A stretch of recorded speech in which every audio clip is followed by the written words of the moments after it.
വളരെ ഇൻഫർമേറ്റീവ് ആയിട്ടുള്ള ഒരു ലഘു വീഡിയോയാണ്. എല്ലാവരും ഹൃദ്യമായി സ്വാഗതം ചെയ്യുന്നു. ഇത് നമ്മുടെ ജില്ലയിലെ ഒരു ഓഫീസിലോട്ട് അപ്രതീക്ഷിതമായിട്ട് എനിക്ക് പോകേണ്ടി വന്നു. അവിടെ എന്നെ അതിശയിപ്പിച്ചൊരു കാഴ്ചയായിരുന്നു ഇന്നത്തെ വീഡിയോ.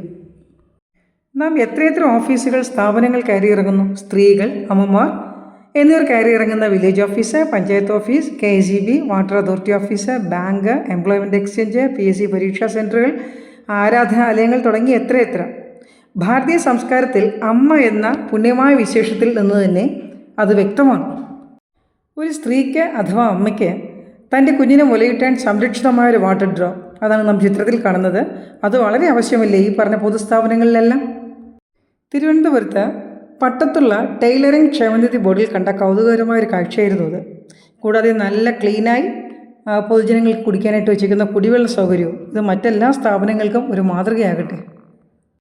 ഒരു പെൺകുഞ്ഞ് പ്രായമാകുന്നതോടെ ഭൂമിയിൽ ഒരു മാതാവ് കൂടി സൃഷ്ടിക്കപ്പെടുന്നു. മനുഷ്യജന്മം സൃഷ്ടിക്കുന്ന അവൾക്ക് ഇതുപോലൊരു സംരക്ഷിത സ്ഥലം തൻ്റെ കുഞ്ഞിനെ ഫീഡ് ചെയ്യാൻ വളരെ അത്യാവശ്യമല്ലേ. മകളിൽ നിന്നും സഹോദരിയിൽ നിന്നും ഒരു സ്ത്രീ ഭാര്യയായും അമ്മയായും മാറുമ്പോഴും സ്വന്തം വീട്ടിൽ നിന്നും ഒഴിഞ്ഞു മാറുന്നില്ല.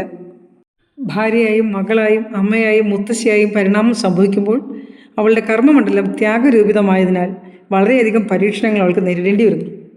കുടുംബത്തിനും സമൂഹത്തിനും വേണ്ടി അർപ്പിക്കുന്ന അവളുടെ ജീവിതം ആത്മസമർപ്പണമാണ്. അവളുടെ കുഞ്ഞായി കരുതിയ ഈ കരുതൽ സ്ഥലത്തിന് ഒത്തിരി നന്ദി അർപ്പിക്കുന്നു. Thank you.